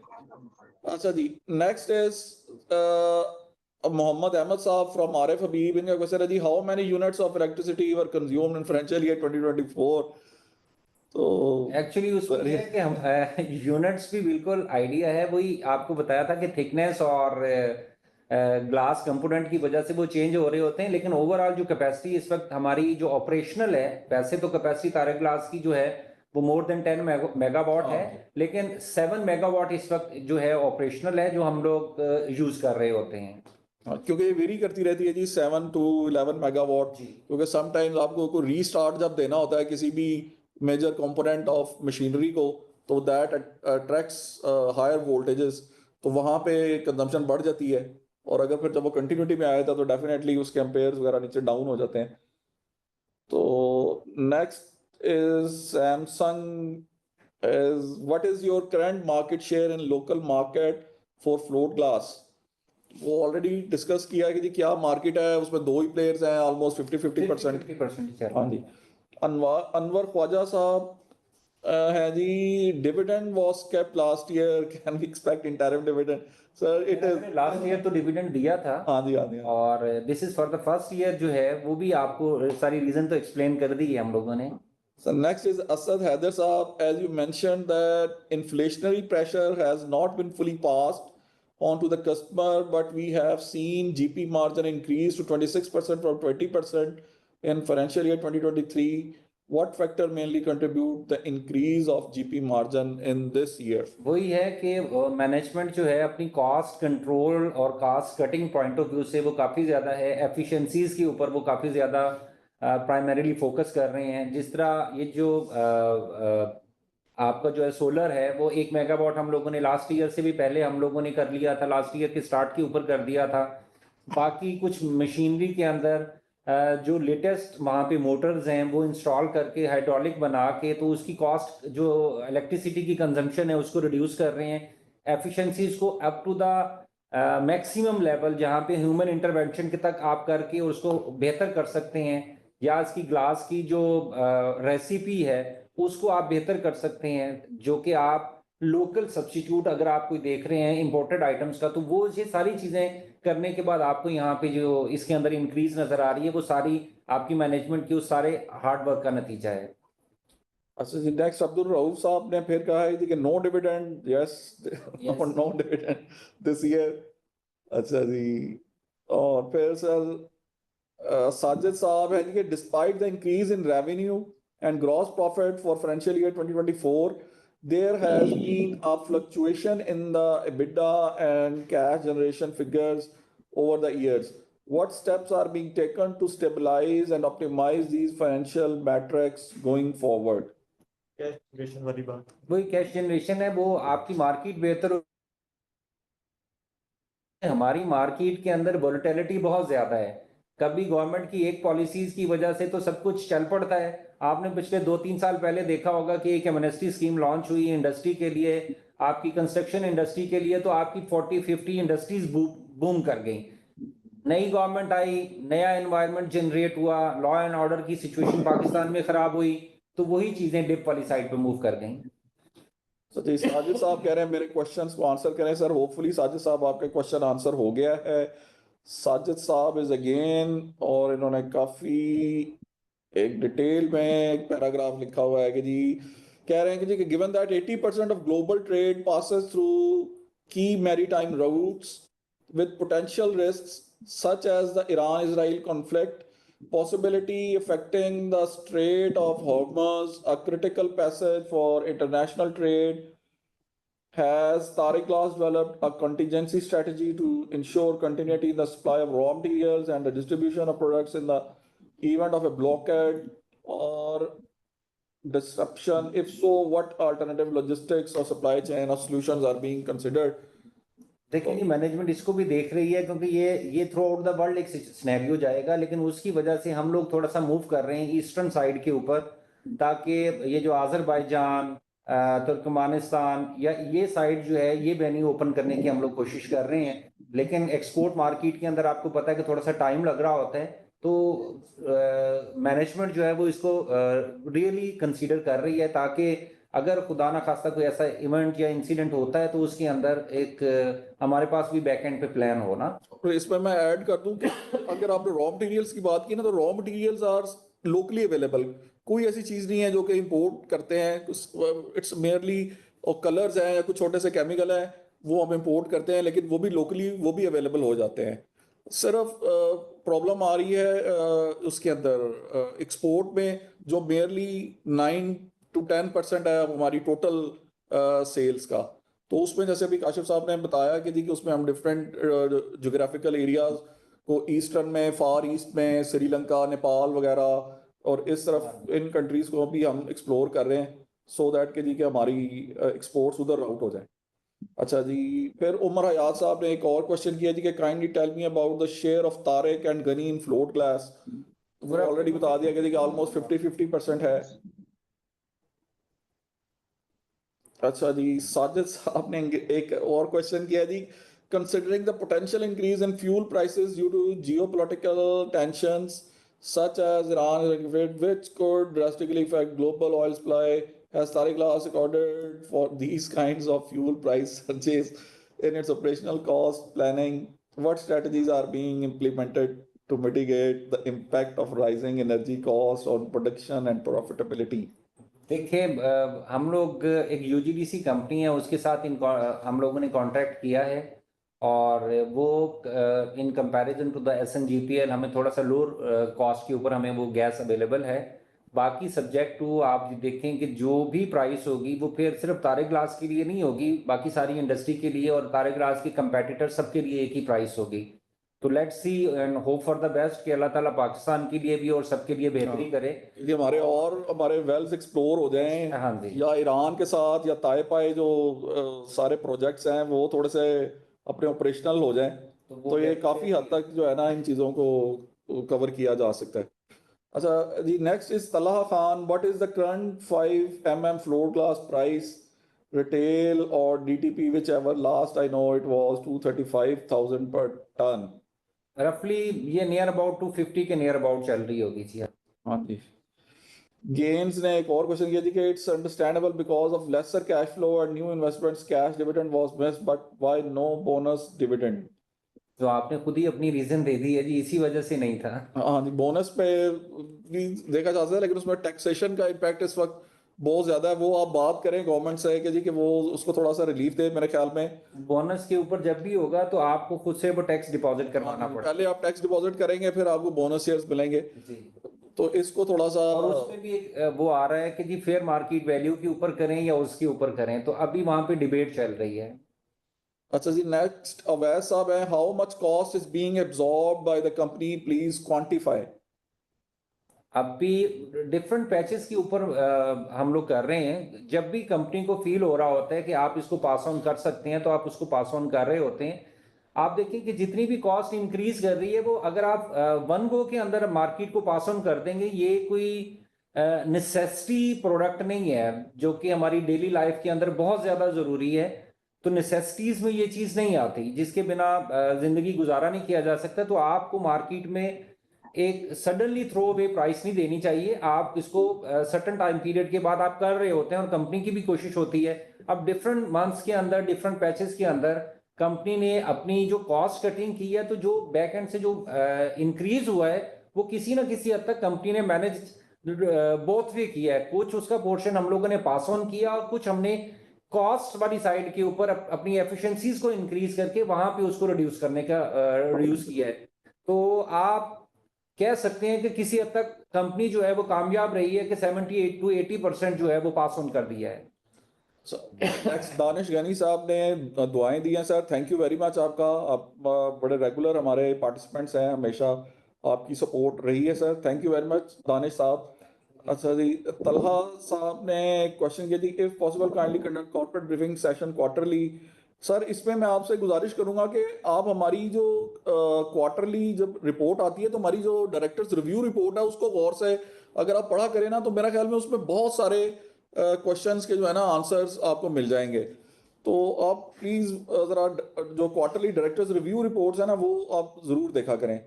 और बाकी इंशाल्लाह ताला आपका सजेशन सर हमने नोट कर लिया है, इसके ऊपर भी कोशिश करेंगे कि जी इसको इसकी जो इसको बढ़ाएं, इसकी फ्रीक्वेंसी को, कॉर्पोरेट ब्रीफिंग सेशंस की। अच्छा नेक्स्ट अवैस साहब हैं sir, recent gas price increase है, the cost of your consumption as you are using diesel and LPG, so how much margins we can expect to increase in coming quarters? Sir अगर ये increase होंगी तो फिर margin तो हम लोग अपनी खुशी से बिल्कुल भी नहीं कर रहे होते। जब गैस के प्रेशर जो हैं बैकएंड से वो डाउनवर्ड आते हैं तो उस वक्त मजबूरन हमें करना पड़ता है। और सर्दियों के अंदर नॉर्मली आपको घरों के अंदर भी ये प्रॉब्लम आ रहा है और इंडस्ट्री के अंदर भी ये प्रॉब्लम आ रही होती है। तो उस वजह से अनलेस कि गवर्नमेंट लेवल पे इसको सेट नहीं किया जाएगा तो हम कुछ नहीं कह सकते सर इसका। तो ये मजबूरी है, अगर आपने इसको 24 आवर्स आपने लाइव रखना है और चलाना है तो फिर आपने वो दूसरे वाला रिस्क बहुत बड़ा है, तो हमें एलपीजी और इसके ऊपर मूव करना पड़ता है। अच्छा नेक्स्ट क्वेश्चन सैमसंग, इन्होंने बड़ा अच्छा क्वेश्चन किया है कि पहले ये एक्सपेक्ट कर रहा था कि ये आना चाहिए था, लेकिन ये अभी इन्होंने बड़ा अच्छा एक क्वेश्चन किया कि देखिए in line with the IMF guidelines gas supply will be curtailed to captive power plants, how will this impact your company. ये बहुत आपने आज अच्छा क्वेश्चन किया है इन हालात में। इसमें यही चीज है कि कंपनी इसको पहले भी देख रही है कि गैस कनेक्शन, इसीलिए हम लोग यूजीडीसी एक सेकंड सोर्स था जो एसएनजीपीएल के अलावा एक प्रोवाइडर है। जिस तरह डिफरेंट जो है ऑयल की भी एक दो कंपनीज हैं वो भी आई हुई हैं, तो हमारा कॉन्टैक्ट यूजीडीसी से हो चुका है, तो उससे हम लोग कैप्टिव का कनेक्शन वहां से मूव करने की प्लान आउट कर रहे हैं। और सेकंड सोर्स जो है हमारे पास फर्नेस ऑयल के जेनसेट्स हम लोगों ने रेडी रखे हुए हैं, हम लोग उसको यूज कर सकते हैं। और थर्डली इन एनी केस हम मूव करना चाहेंगे उसके ऊपर डीजल के ऊपर, क्योंकि वापडा का जो सोर्स है वो ज्यादा रिलायबल नहीं है। जैसे ही वापडा कोई उसका स्केड्यूल तो है कोई नहीं, जब भी अप एंड डाउन आता है तो उसकी वजह से आपका जो प्रोडक्शन लॉस है वो काफी ज्यादा हो जाता है। इसलिए हम अदर अल्टरनेटिव्स जो हैं इन पाइपलाइन है और वो रेडी कंडीशन में भी हमारे पास है। इंशाल्लाह हम लोगों ने सोचा हुआ है, लेकिन फर्स्ट प्रायोरिटी यही है कि अगर ये ना हो, ताकि अगर ये भी कर देंगे तो हो सकता है हम फिर एक्सपोर्ट मार्केट जो कि गवर्नमेंट का प्रोग्रेटिव है कि हमारे पाकिस्तान की एक्सपोर्ट को ज्यादा से ज्यादा इंक्रीज करें, वो पॉसिबल ही ना रहे। सर जी नेक्स्ट इमरान साहब ने थैंक यू और बेस्ट विशेस कही हैं sir, thank you very much. Sajid साहब ने भी thank you, best wishes sir, thank you very much sir. Next फिर तलहा खान साहब is very elaborative, thank you sir, आपकी ग्रीटिंग्स और दुआओं का शुक्रिया। Minahal Ali, what is the pricing of OGDC? वो in comparison to the SNGPL थोड़ा बहुत स्लाइटली उसका फर्क है, लेकिन कम से कम ये है कि हमें वो गैस मिल रही है ना जी। दिस इज यूजीडीसी बेसिकली, यूजीडीसी है, मतलब इट्स $1 और मेरे ख्याल में $0.5 से $1 के दरमियान में कर रहा है। हाँ जी वो होता है रेट जी उसका। And Minahil again is and total mix in gas, वो भी जैसे काशिफ साहब ने बताया कि जी कि गैस और फर्नेस ऑयल इज अबाउट 80% और 20% इज पावर। तो that is all about the chat box. अगर किसी ने अभी फिर भी कोई वर्बल क्वेश्चन करना है तो प्लीज कर ले, अगर नहीं तो फिर हम अपना सेशन क्लोज कर लें। मेरा एक क्वेश्चन है जी प्लीज। ये आपकी जो अपना ये फ्यूल कॉस्ट है, ये टोटल रॉ मटेरियल कॉस्ट का कितना परसेंटेज है ये आपकी टोटल कॉस्ट ऑफ प्रोडक्शन की? ये भी काशिफ साहब ने जैसे भी बताया था कि ऑलमोस्ट 45% पावर एंड फ्यूल हमारा टोटल कॉस्ट का जो, हाँ जी, total cost of goods manufactured का बेसिकली। ठीक है जी। और ये आपके जो रॉ मटेरियल हैं वो बाकी सारे लोकली सोर्स्ड हैं? जी जी जी जी 95%, 99%। ठीक है जी। और ये जिस तरह इंटरेस्ट रेट कट हो रहा है तो आप इसको कैसे देख रहे हैं फॉर डिमांड इंक्रीज? इसका क्या आपका इससे आपको लगता है डिमांड इंक्रीज करेगी? देखें जी, अभी तक तो थोड़ा सा मार्केट में स्लम्प इस वजह से भी था कि इजी मनी वाली साइड पे सारे मूव कर रहे थे। अब आप देखें कि अगर वो कंटिन्यूसली ये ग्रेजुअली जो एक्सपेक्ट कर रहे हैं 14-15 पे लाने का, और इसको फर्दर जो है जो इसके ऊपर वो जो गवर्नमेंट की टैक्सेशन पॉइंट ऑफ व्यू से जो उन्होंने किया है कि अगर आप म्यूचुअल फंड में इन्वेस्ट करेंगे तो वहां पे 25% डिविडेंड का रेट कर दिया है, और अगर आपका जो बैंकों के अंदर आप डिपॉजिट करते हैं और वो 5 मिलियन से आपका प्लस हो जाता है तो फिर वो आपकी नॉर्मल इनकम काउंट होगी। तो डेफिनेटली कुछ 6-7% के लिए तो कोई भी अपना फंड वहां पे बाउंड नहीं करेगा, वो इस इकोनॉमी के अंदर ही जो है वो फंड मूव करेगा और डेफिनेटली इकोनॉमी ग्रो करेगी।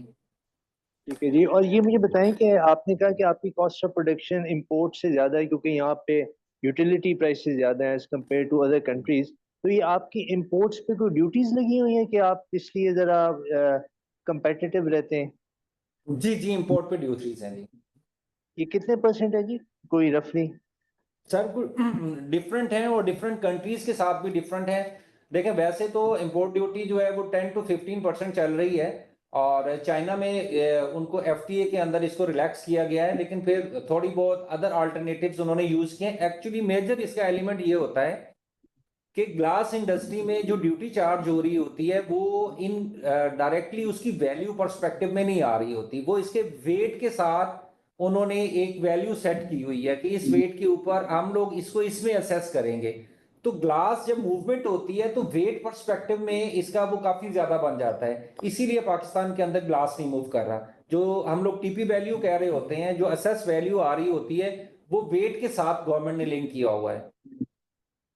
ठीक है जी। और आपकी जो फर्नेस है इसकी लाइफ कितनी होती है तकरीबन?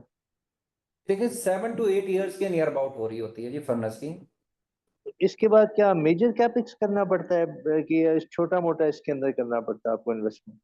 देखिए जितनी फर्नेस की कैपेसिटी होती है उसकी सारा जो मेजर स्टील स्ट्रक्चर है वो तो वही रहता है, अनलेस कि आप उसका कोई डिजाइन मॉडिफाई कर रहे हो या फर्नेस की कैपेसिटी को एनहांस कर रहे हो। बाकी ये है कि फर्नेस की जो उसकी ब्रेक्स या उसका जो किलन की जितनी भी ब्रेक्स वगैरह होती हैं वो सारी आप चेंज कर रहे होते हैं, और आगे जो मशीनरी है उसको ओवरऑल कर रहे होते हैं, तो उसकी कॉस्ट आ रही होती है। ठीक है। ये लास्ट क्वेश्चन ये मेरा था कि फ्लोट कास्ट तो आपने कहा है कि लिंक्ड है विद कंस्ट्रक्शन सेक्टर, तो जो टेबल वेयर का सेगमेंट है ये किस चीज के साथ ज्यादा, ये इन्फ्लेशन से लिंक्ड होता है या क्योंकि ये कंस्ट्रक्शन में तो नहीं है? आपने आपने बहुत बहुत अच्छा आपने खुद ही जवाब दे दिया कि जब पॉकेट में पैसे होंगे तो ये चीजें मूव करेंगी, वरना इन्फ्लेशन सबसे बड़ा इसको हिट कर रहा है जी। वैसे अगर आप ठीक है जी। मैरिड और हैं तो फिर इसका और भी अच्छा जवाब हो सकता है। और ये लास्टली बताएं कि आपके सेल्स में आपने कहा था 55% फ्लोट ग्लास होता है ऑन एवरेज और 45% टेबल वेयर का है सेल्स में मिक्स? जी जी वो तकरीबन आप यही समझें कि इसी के नियर अबाउट ही चल रहा होता है, तो 5 से 10% का गैप होता है दोनों में ना। ठीक है जी, चले थैंक यू जी।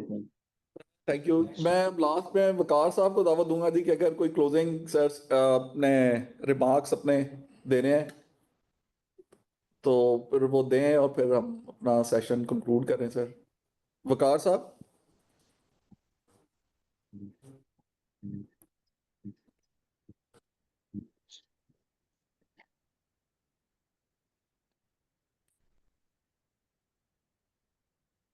मेरे ख्याल में उनसे राब्ता नहीं हो रहा।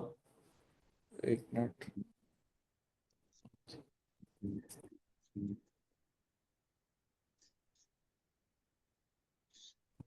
वकार साहब, आपको आवाज आ रही है सर?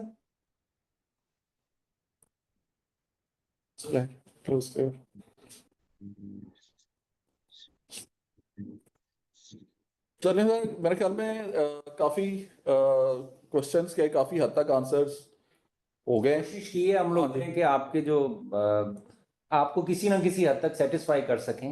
हाँ जी, चलें जी, अगर आप इजाजत दें तो इस सेशन को कंक्लूड कर लें सर। चलें sir, thank you very much sir, thank you very much sir.